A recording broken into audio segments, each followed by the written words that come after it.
If this doesn't work, I don't think he'll last long.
You all to be vigilant. These days we have all sorts of vagabonds, drifters, outlaws and bandits roaming the country. And we have one of those vermin here today. A fella called Hans, who is clearly not right in the head. A dangerous madman, a brawler, and a thug, the worst of all, a poacher.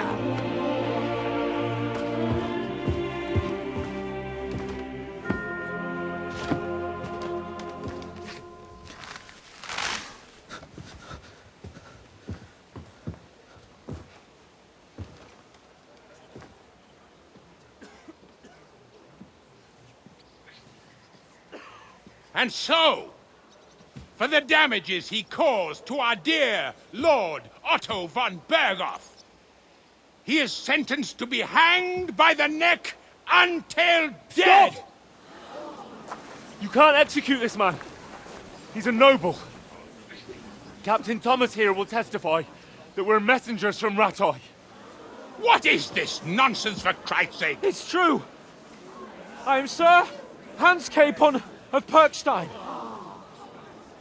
Deal with it, for God's sake! But sir, the captain! Captain Thomas has a fever. He's clearly delirious. Seize them immediately. You can't do this! I am a nobleman, do you hear? A noble! Take your hands off me! You can't do this!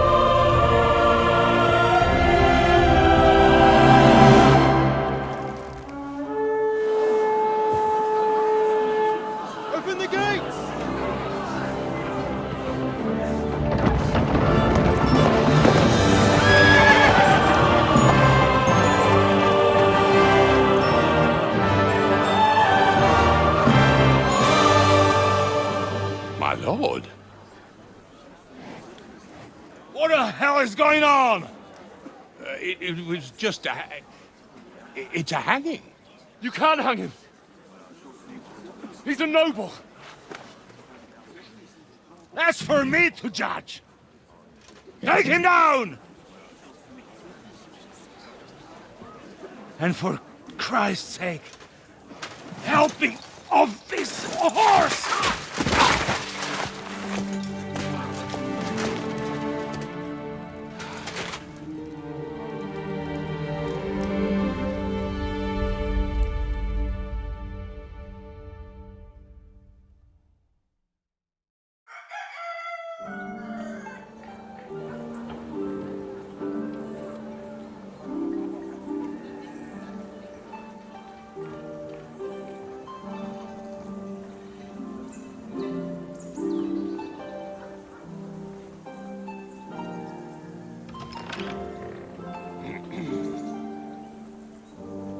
You may enter. His lordship is expecting you.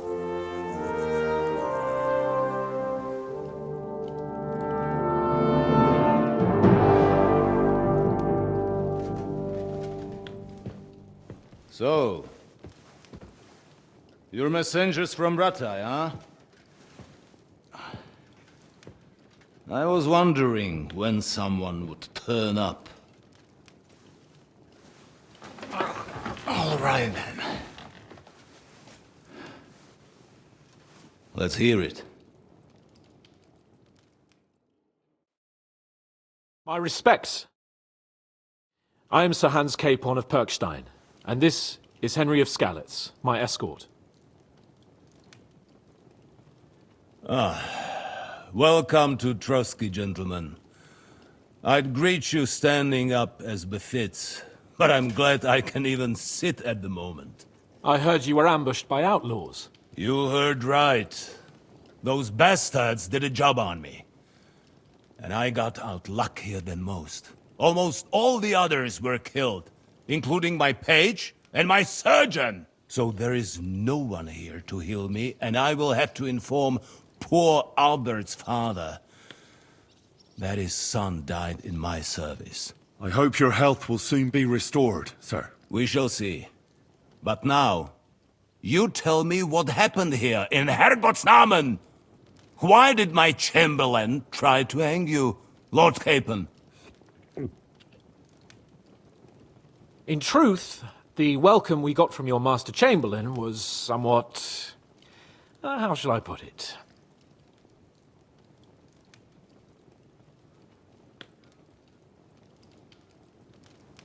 Your Chamberlain's welcome was appropriate enough, considering our appearance, the situation in your domain, and your orders, sir. Ah. I appreciate your diplomacy, young man. Master Chamberlain Ulrich can sometimes be more hasty and passionate than is healthy. And we are glad you hold no grudge against him. Are we not, Ulrich? I regret what happened, gentlemen. Please accept my humblest apologies. Anyway, let us leave this misunderstanding aside and get to the point. As far as I'm aware, Ratai showed no interest in negotiations before, either with me or with the League of Lords. True. Our houses have thus far stood on opposite sides. I should say so. Attacking Brno and Jihlava together with that renegade Sokol of Lemberg hardly inspired our sympathy.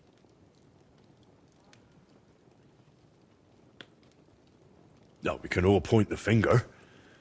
Your League of Lords, on the other hand, abducted the king. Although I don't doubt you had your reasons, just as Sir Hanush did. We certainly had.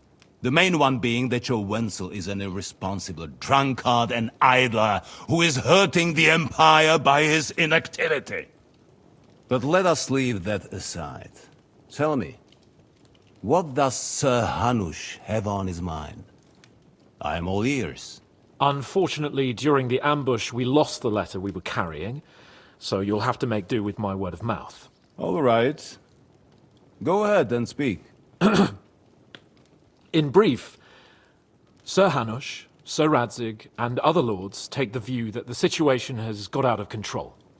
And that's of no benefit to anyone in Bohemia, neither Wenceslas's supporters or the League of Lords. King Sigismund's actions will not lead to instilling greater order than under King Wenceslas. Quite the contrary. Let us say that maybe. What arises from it? Sir Hanush and the other lords on our side are interested in knowing what the stance of the League of Lords is at this moment, and whether they haven't perhaps reevaluated some things. In other words, whether I might betray Sigismund.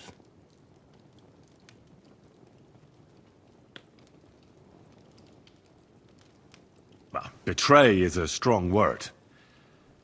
We came to you, Sir Otto, because you're the leading voice of the League of Lords. I expect there are also lords among your ranks who are considering how to find a way out of this sticky situation. And for the Kingdom of Bohemia, it would certainly be better if our paths were to join rather than parting. Your companion speaks like a diplomat, Sir Hans. However, the question is whether it's possible to join fire with water and end up with anything but nasty smoke.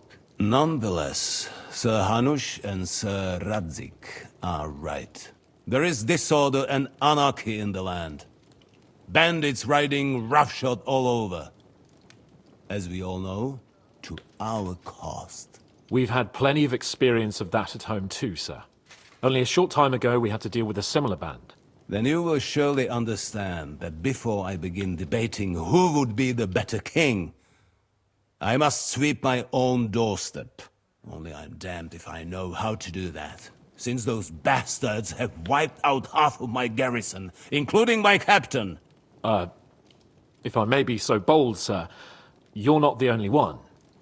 We also have a score to settle with them, so Henry and I will gladly help you. Is that so?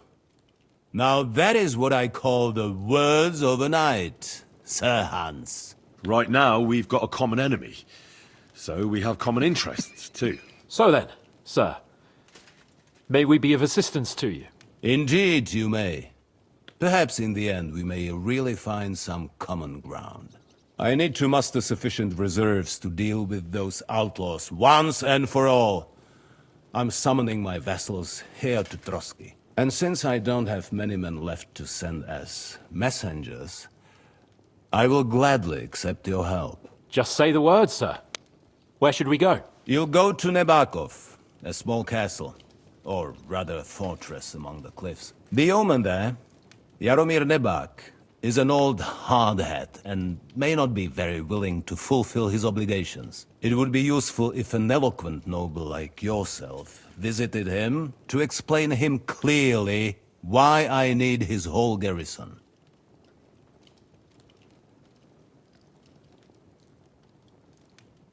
Who is this Lord Nebak?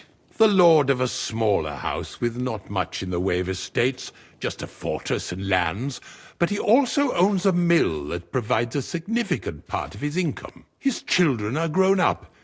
His daughter married well, thanks to Sir Otto. His son is away from the domain, dealing with duties. Sir Otto helped him to acquire an official position. In short, the House of Nebak is more than beholden to Sir Otto for his magnanimous help and support. Thank you, Ulrich. Nevertheless, I suspect Jaromir will not be keen to charge into battle. But that is of little consequence. He has a few good men who will be useful. That will do us. If he delivers, I will regard his obligation as fulfilled.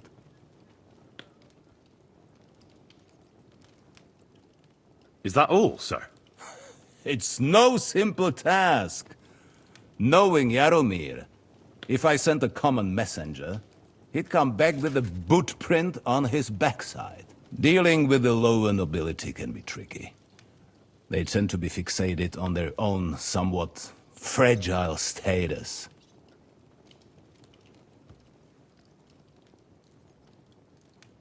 What should we do if he's unwilling to heed what we say? His house has always been loyal to mine. And it has always been more than worth their while. So tell him that I would like it to remain so. I do not expect any great obstacles, but it would be wise to show Sir Jaromir respect by sending him someone of status. He will take his time over being persuaded, and then concur, as he always has done. I'll get to him somehow, sir. I expect nothing less from you. We'll take care of it, sir. Count on us. All right. We'll head out as soon as possible. Let's not delay our diplomatic mission unnecessarily. Very well.